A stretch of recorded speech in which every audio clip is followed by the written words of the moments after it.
केंद्र सरकार का अंतिम बजट कल पेश होने जा रहा है और इसी बजट से आम जनता को क्या उम्मीद है, इसी के साथ मेरे साथ अलग अलग वर्ग के तमाम लोग मौजूद हैं। चाहे इंडस्ट्री की बात करूं, रियल एस्टेट की बात करूं, आम जनता की बात करूं, महिलाओं की बात करूं, तमाम लोग मेरे साथ हैं। युवाओं की बात करूं, इनसे जानते हैं कि कल जो बजट पास होने जा रहा है, सर क्या क्या आपको उम्मीदें हैं इस बजट से? देखिए, आम जन को बहुत उम्मीदें रहती हैं जब बजट आता है और इस सरकार का ये अंतरिम बजट है तो पर्यटन के क्षेत्र में बहुत बढ़ावा मिला है, उम्मीदें आगे और भी मिलेगा।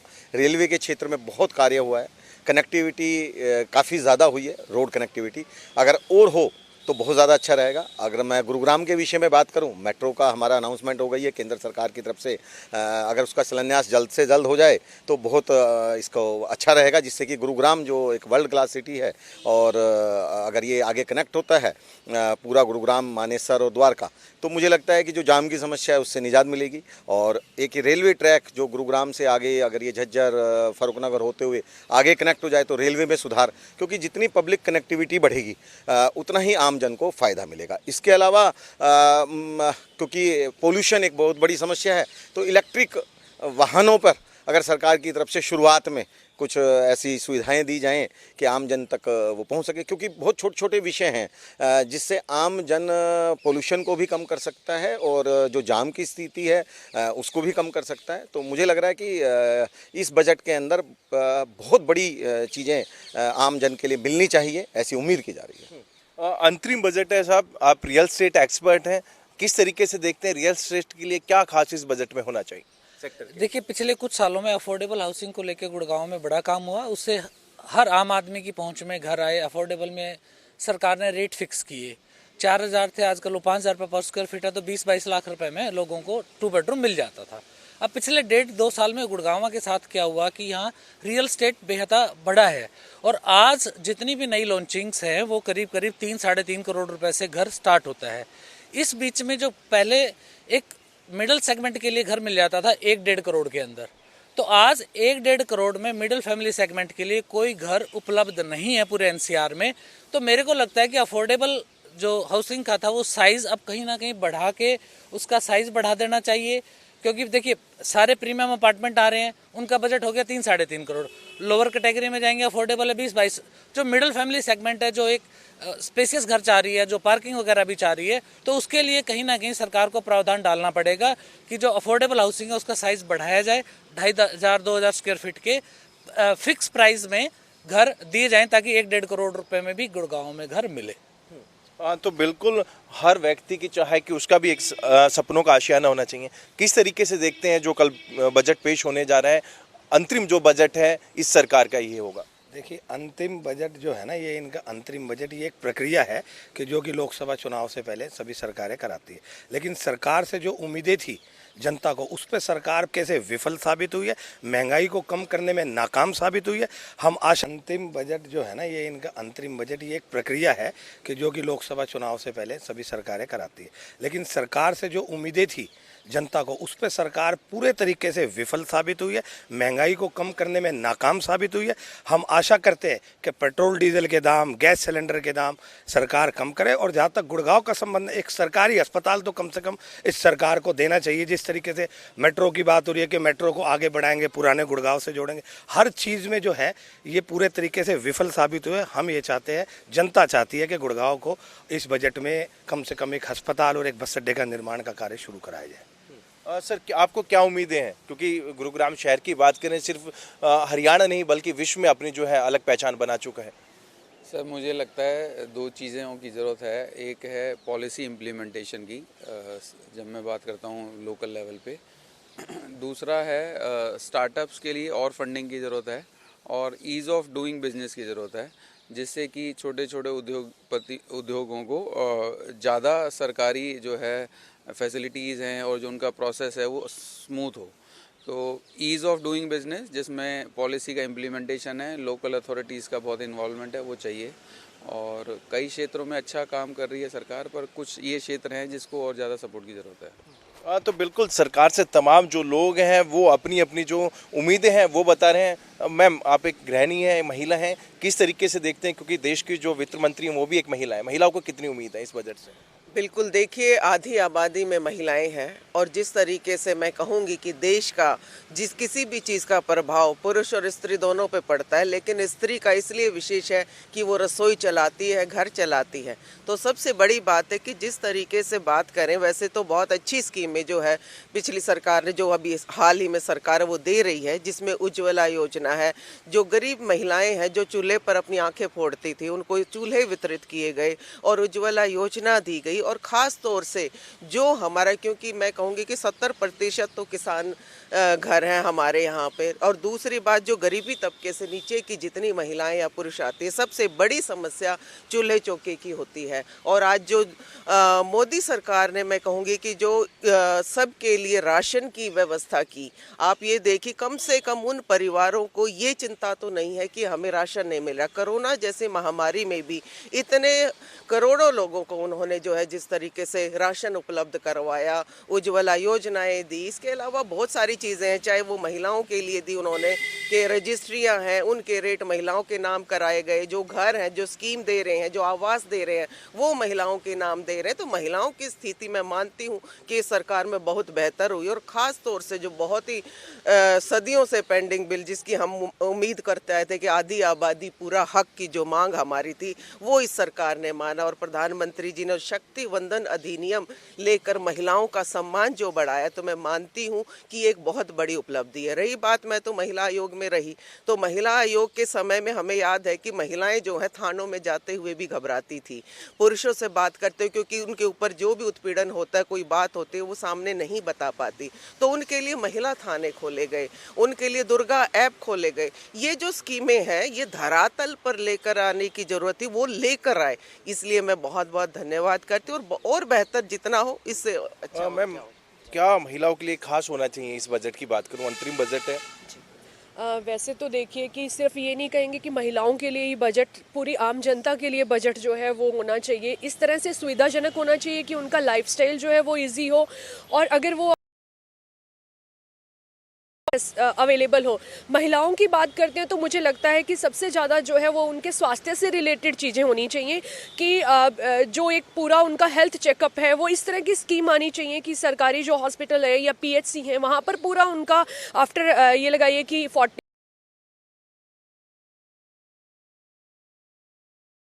की बात करें तो महिलाओं के लिए, लड़कियों के लिए जो शिक्षा है वो आज बहुत अच्छी मिल रही है, कॉलेजेस खुल रहे हैं अलग अलग।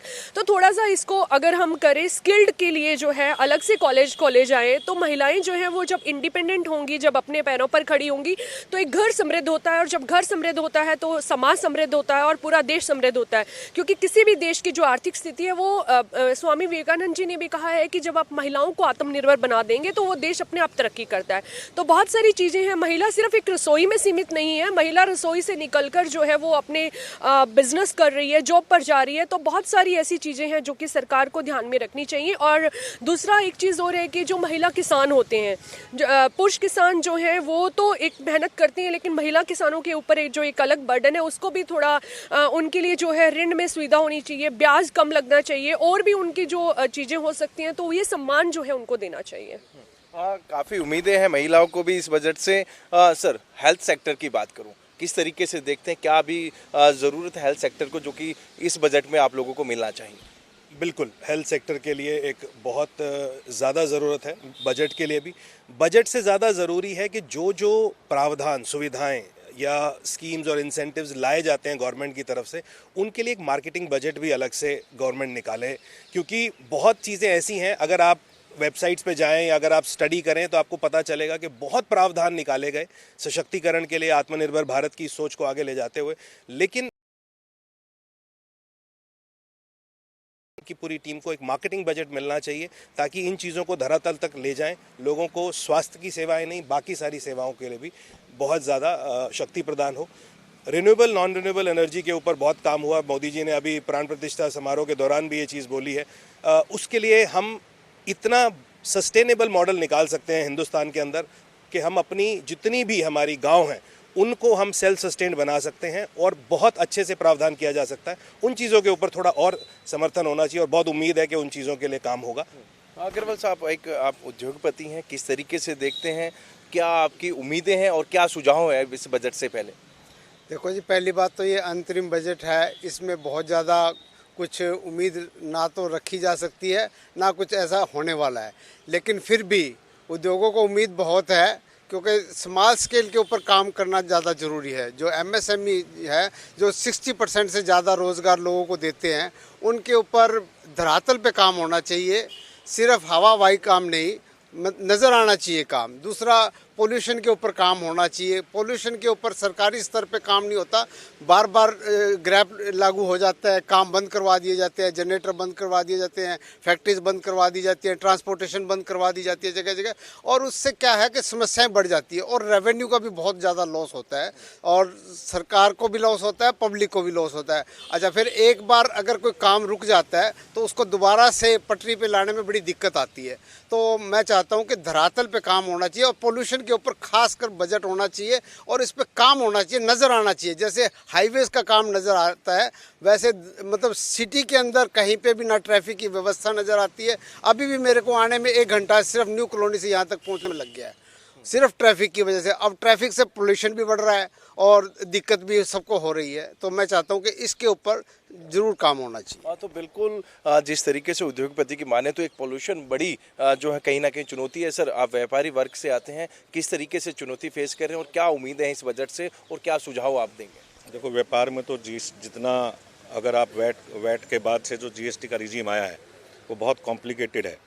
जीएसटी रिजीम को बहुत सिंप्लीफाई करके करा जाए, जैसे वैट में था। दूसरा, ये हमारा जो देश है वो बहुत ही अंडररेटेड है। अगर टूरिज़्म की इंडस्ट्री की बात करें तो मोदी जी ने जो मेक इन इंडिया रखा था वो बहुत सक्सेसफुल रहा, बहुत सारी कंपनीज प्रोडक्शन में आई। बट साथ साथ इसमें जो है बी इन इंडिया, भारत के लोग भारत में ही। टूरिज़्म एक ऐसा अनरेटेड क्षेत्र है जिसमें मैं समझता हूँ कि बहुत प्रबल जो है संभावना है उसको मल्टीप्लाई करने की, गुना करने की। जहाँ तक दूसरे देशों का सवाल है, जिन देशों का इतिहास ही 100 साल 50 साल का है, वो टूरिज़्म डेस्टिनेशन है, उनकी इकोनॉमी में टूरिज़्म का बहुत इंपॉर्टेंट रोल है। जबकि हमारा पुरातन जो इतिहास रहा है वो बहुत मेजर रहा है। जहाँ तक सी शोर या समुद्र किनारा है वो हम अपने भारत में ही, देश में ही अगर एक्सप्लोर करें तो मेरे ख्याल से टूरिज़्म एक ऐसा क्षेत्र है जिसमें हमारी जीडीपी और ओवरऑल ग्रोथ को बहुत बड़ा सहारा मिलेगा। सर, क्या कहना चाहेंगे? हाँ, तो बिल्कुल तमाम लोग हैं और लोग हैं, मैं इनसे जान लेता हूँ। युवा मेरे साथ हैं, इनसे किस तरीके से आप देखते हैं, एक स्टूडेंट हैं आप और युवा हैं, किस तरीके का ये बजट होना चाहिए, खासतौर पे स्टूडेंटों की बात करें? स्टूडेंटों की बात करें तो जैसे हमारे यूथ है, हम बहुत सा एमएसएमईज़ में बहुत ज़्यादा हमारा योगदान होता है, क्योंकि लाखों कंपनियां जो है बहुत ही जल्दी खुल रही हैं, सब कुछ हो रही है, उसमें सारे यूथ ही हैं हम मोस्टली, पर उतनी ही परसेंटेज रेट से डिक्रीज़ हो रही है। उसका रीज़न ये है कि कंप्लाइंस इतना ज़्यादा स्ट्रॉन्ग है, इंटरेस्ट रेट इतना ज़्यादा है कि गवर्नमेंट अगर इस चीज़ में अगर थोड़ा सा हमें सपोर्ट करे, मोटिवेट करे, तो फिर उतना ही डिक्रीज रेट बहुत ज़्यादा कम हो जाएगा और एमएसएमईज़ के सेक्टर्स को बहुत ज़्यादा रिलीफ मिलेगा। तो इससे हमारे इंडिया की भी ग्रोथ होगी और सब कुछ बहुत स्टैग्नेंट चलेगा। तो हमारी यूथ को तो यही है कि जो हम आगे करना चाह रहे हैं हम उससे डरे ना और हम उससे अच्छे से फेस करके गवर्नमेंट हमें पूरा सपोर्ट करे इस चीज़ में। आप क्या सुझाव देंगे ड्राइवर साहब? देखिए, युवाओं के लिए इस बजट में ज़रूर कुछ होना चाहिए। वैसे तो अंतरिम बजट है, इसमें कोई खास उम्मीद है वैसे तो सरकार से है भी नहीं, पहले भी नहीं थी और अब भी नहीं है। लेकिन युवाओं के लिए आज जिस तरीके से रोज़गार की ज़रूरत है, कुछ इस तरीके से इनको करना चाहिए ताकि युवा आज बेरोज़गारी में ना वो हो। और नशे की हालत में आपको पता है कि आदमी जब खाली होता है तो नशे के गर्त में जाता है। तो युवाओं के लिए इस बजट में ज़रूर कुछ होना चाहिए। ककराली साहब, जिस तरीके से सबसे ज़्यादा रेवेन्यू गुरुग्राम देता है प्रदेश को, लेकिन उसके बावजूद भी इंफ्रा की बात करें, स्ट्रक्चर काफ़ी कमज़ोर है और आप रियल स्टेट में डील करते हैं, तो क्या सुझाव देंगे इस बजट से पहले? देखिए, इंफ्रास्ट्रक्चर जितना मजबूत होगा उतना ही शहर और सरकार की रेवेन्यू बढ़ेंगी। और ख़ासतौर पर गुड़गांव जैसा शहर जहाँ से करोड़ों रुपए की रेवेन्यू सरकार को आती है स्टैम्प ड्यूटी से, एक्साइज ड्यूटी से, जीएसटी से, तो मेरे को लगता है इंफ्रास्ट्रक्चर को लेकर काम तेज़ी से करना चाहिए। साथ ही साथ जो मेट्रो का काम काफ़ी समय से पेंडिंग है उस पर थोड़ी तेज़ी लेके आए हम। और आरआरटीएस एक महत्वपूर्ण प्रोजेक्ट है पूरे गुड़गांव के लिए, वो बड़े लंबे समय से वो भी पेंडिंग चल रहा है। तो आरआरटीएस को लेके सरकार को, क्योंकि अंतरिम बजट का पार्ट है और इस पर ज़रूर काम करना चाहिए। और जैसा मैंने बताया कि अफोर्डेबल हाउसिंग के जो साइजेस हैं वो इंक्रीज़ करने चाहिए, क्योंकि ये भी इंटरनल बजट का ही पार्ट है। गोयल साहब, एक इन्वायरमेंट की आपने बात कही शुरुआती उसमें, तो कितना अभी काम करने की आवश्यकता है उस पर? देखिए, सरकार प्रशासन काम करता है, ऐसा नहीं है कि नहीं कर रहा है, लेकिन आम जनमानस की भागीदारी बहुत ज़रूरी है। अब बिना आम जनमानस की भागीदारी के हम ही अवेयर नहीं होंगे तो कैसे काम चलेगा। मैंने कहा ना कि पर्यावरण और ट्रैफिक जाम 2-3 ऐसी बड़ी समस्याएं हैं। सरकार कनेक्टिविटी पे काम कर रही है, सड़कों का और फ्लाईओवर्स का जाल बिछता जा रहा है, रेलवे में बहुत काम हो रहे हैं, चिकित्सा में काम हो रहा है, पर्यटन के क्षेत्र में बहुत काम हो रहा है, और सुधार तो एक निरंतर प्रक्रिया है। आप सुधार तो पूरे जीवन चलते ही रहेगा। देखिए, अंतरिम बजट है, लेकिन मैंने कहा ना, अगर आपको सुधार करना है, पर्यावरण में सुधार करना है, तो हमें जागरूक होना पड़ेगा। अगर हमें पब्लिक ट्रांसपोर्टेशन ज़्यादा से ज़्यादा यूज़ करेंगे तो सुधार होगा। हम जितना खुद कनेक्ट होंगे उतना होगा। एक मेरी छोटी सी और भी डिमांड रहेगी कि 295 करोड़ रुपए गुरुग्राम रेलवे स्टेशन के लिए, जो वर्ल्ड क्लास आदरणीय प्रधानमंत्री जी ने पास किए हैं, इस गुरुग्राम रेलवे स्टेशन का नाम, जो कि हमारी माता शीतला की ये भूमि है, गुरुद्रोण की है, एक धरा है हमारी, इसका नाम माता शीतला के नाम पर हो। तो मुझे लग रहा है गुरुग्राम नहीं, पूरे हरियाणा की मांग है कि गुरुग्राम रेलवे स्टेशन का नाम माता शीतला देवी के नाम पर हो। हाँ, तो बिल्कुल तमाम उम्मीदों के साथ ये, क्योंकि अंतरिम बजट है, ज़्यादा उम्मीद भी नहीं लगा सकते, लेकिन है। आपको क्या उम्मीद है इस बजट से? देखो, सबसे पहले तो आप सभी का बहुत बहुत धन्यवाद। इस बजट में मुझे पहले से कोई उम्मीद नहीं बीजेपी सरकार से, क्योंकि जो लोगों की आज की युवा पीढ़ी बिल्कुल बेरोजगार, नशे के उसमें गिरफ्त है, और इस पहले भी कुछ उम्मीद नहीं थी हमें, क्योंकि आज की शिक्षा के ऊपर, इस सरकार में शिक्षा के ऊपर, रोजगार के ऊपर कोई भी काम नहीं हो रहा है। और जिस पे काम होना चाहिए, सिर्फ ये सरकार धार्मिक चीज़ों को बढ़ावा दे रही है। ठीक है, धार्मिक भी बहुत ज़रूरी है, भगवान श्री राम भी सबके लिए है, परंतु जो रोज़मर्रा की है, इस युवा पीढ़ी को बिल्कुल इस सरकार ने, मतलब युवा पीढ़ी को और गरीब लोगों को बिल्कुल ख़त्म करने का, क्योंकि बहुत हमारे लोगों ने बताया, गरीब लोगों के लिए अमीर लोगों ही भगवान हो गए आज के समय में, और इस सरकार से मैं कोई उम्मीद नहीं करूँगा बजट के उसमें। बहुत आपको क्या उम्मीद है इस बजट? सर देखो, एक तो मेरे को खास कोई उम्मीद नहीं लगती, लेकिन युवाओं के लिए कोई भी नौकरी नहीं है, युवा बेरोजगार है। आप देख सकते हैं, युवा के लिए कुछ भी नहीं है। हम युवा हैं, हमारे लिए कुछ भी, कोई भी सुविधा नहीं है। ठीक है, मैं ये सरकार से अनुरोध करूँगा कि युवा को बेरोजगार दे और बजट अच्छा पास करे। मैं यही उम्मीद करता हूँ सरकार से। एक और युवा मेरे साथ हैं, कितनी उम्मीद है? जिस तरीके से हम बात करें, अंतरिम बजट है, कुछ बहुत ज़्यादा विशेष नहीं होने वाला, लेकिन उसके बावजूद भी क्या आपको लगता है? जैसे कि हमारे यहाँ पे जैसे सड़कें डेवलप होती है, हाईवेज बनते हैं, तो अभी कुछ दिन पहले मैंने देखा था कि उनके लिए एक ऐप आ गया। जैसे आप किसी भी खड्डे की फ़ोटो डालेंगे तो विद इन 14 डेज उस पर काम होगा। वैसे ही युवाओं के लिए भी, जैसे बहुत आजकल मार्केट में बहुत सारी चीज़ें हैं, तो वो जैसे ही जैसे बड़े होते हैं वो काफ़ी कंफ्यूज होते हैं, उनको मिसगाइड किया जाता है। तो अगर उनको उसके लिए भी डायरेक्ट गवर्नमेंट पोर्टल से सही गाइडेंस वाली चीज़ें मिल जाए, जिससे ना वो मतलब 12वीं करने के बाद थोड़े भटके, या उनको कोई काम करना, कोई आइडिया है, कोई उनको दिक्कत है, तो डायरेक्ट वो गवर्नमेंट किसी भी पोर्टल तक चली जाए। हाँ, तो बिल्कुल तमाम अलग अलग वर्ग के जो लोग थे वो मेरे साथ मौजूद थे, और इस अंतरिम बजट से तमाम लोगों को अलग अलग सेक्टर में उम्मीदें हैं। तो मैं रियल एस्टेट सेक्टर की बात करूं तो जिस तरीके से इंफ्रा को और ज़्यादा मजबूत किया जाए, और साथ ही साथ अफोर्डेबल जो हाउसिंग पॉलिसी है वो एक बार फिर हरियाणा में लागू की जानी चाहिए। और उसकी दूसरी तरफ मैं बात करूँ इंडस्ट्री की, तो कहीं ना कहीं एक पोल्यूशन बड़ी जो उनके लिए चुनौती है वो बनती जा रही है। तो ऐसे में युवाओं की बात करें तो कहीं ना कहीं नौकरी के लिए उन्होंने सरकार से गुहार लगाई कि उनके लिए अलग से जो है एक बजट तैयार किया जाए, जिसमें कि तमाम युवाओं को रोजगार भी मिल सके। और इन्हीं तमाम मुद्दों के साथ आज गुरुग्राम की जनता ने अपनी जो है सरकार तक अपील की है कि इस बजट में इन तमाम चीज़ों को ऐड किया जाए। गुरुग्राम से कैमरामैन इंद्रजीत के साथ संजय राठौर।